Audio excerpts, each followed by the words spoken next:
परभणी जिल्ह्यातील जिंतूर सेलू विधानसभा क्षेत्रातील जिल्हा परिषद पंचायत समिती गणेशची निवडणूक बिगुल वाजलेली आहे। दरम्यान दिनांक 16 जानेवारी ते आज दिनांक 19 जानेवारी पर्यंत जिंतूर येथील 10 जिल्हा परिषद सर्कल मधून एक उमेदवारी अर्ज जे की वरुड सर्कल मधून संगीता राजेंद्र थिटे वरुड सर्कल जिल्हा परिषद सदस्यासाठी एक उमेदवारी अर्ज दाखल झालेला आहे।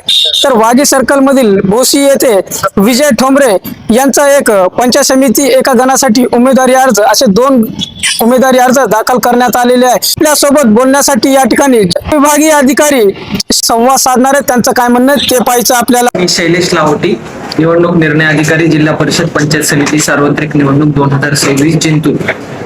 आज दिनांक 19/1/2026 वार सोमवार दुपारी 3 वाजेपर्यंत जिल्हा परिषद गटासाठी एक अर्ज आलेला आहे आणि पंचायत समिती जिंतूर साठी एक अर्ज आलेला आहे आणि आजपर्यंत एकूण 300 फॉर्मची विक्री झालेली आहे।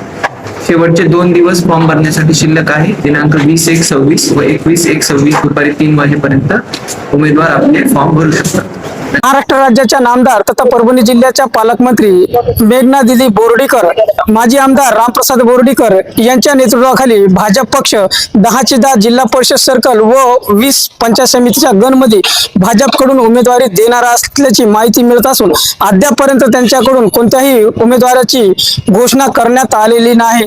दुसरा महत्वाचा पक्ष म्हणून राष्ट्रवादी अजित पवार गटाकडून माजी आमदार विजय भांबळे व युवा नेते सुरेश नागरे यांच्या नेतृत्वाखाली राष्ट्रवादी अजित पवार गट देखील या ठिकाणी 10 जिल्हा परिषद व 20 पंचायत समितीच्या गणामध्ये आपली उमेदवारी देणार असून त्यांची या 10 जिल्हा परिषद पैकी 5 जिल्हा परिषदेच्या उमेदवारांची यादी त्यांनी घोषित केलेली आहे। त्यामध्ये विस्तार बोरी सर्कल मध्ये या ठिकाणी चौधरी यांच्या पत्नीची, आडगाव बाजार या ठिकाणी माधव घोगरे, अवघी माळसा या ठिकाणी एससी साठी वनिता उबाळे, वाडीमध्ये बीपी राठोड, भोगाव सर्कल मधून कृष्णा देशमुख यादी जवळपास निश्चित झाली असल्याची माहिती राष्ट्रवादी काँग्रेस पक्षाच्या सोशल मीडिया अकाउंटवरून त्यांनी घोषित केलेली आहे। त्याच्या या निवडणुकीमध्ये यंदा तिरंगी लढत होण्याची शक्यता वर्तवण्यात येत आहे। एकीकडे आपण बघितलं भाजप पक्ष, तर दुसरीकडे अजित पवार राष्ट्रवादी गट, तर तिसरीकडे काँग्रेस पक्ष देखील या ठिकाणी दमदार एंट्री करत आपले सर्व जिल्हा परिषद व पंचायत समितीचे उमेदवारी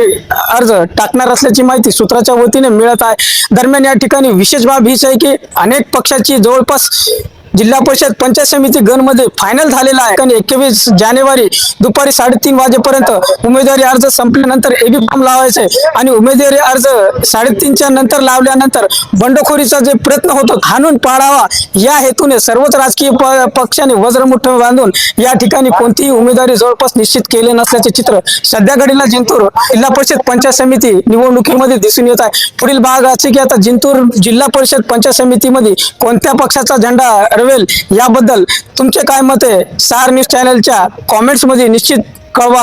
जिंतूर सहार न्यूज चॅनलची बातमी आवडल्यास लाईक करा, शेअर करा, कमेंट्स करा, सबस्क्राईब करा। जिंतूर सहार न्यूज चॅनलसाठी मी शेख अलीम।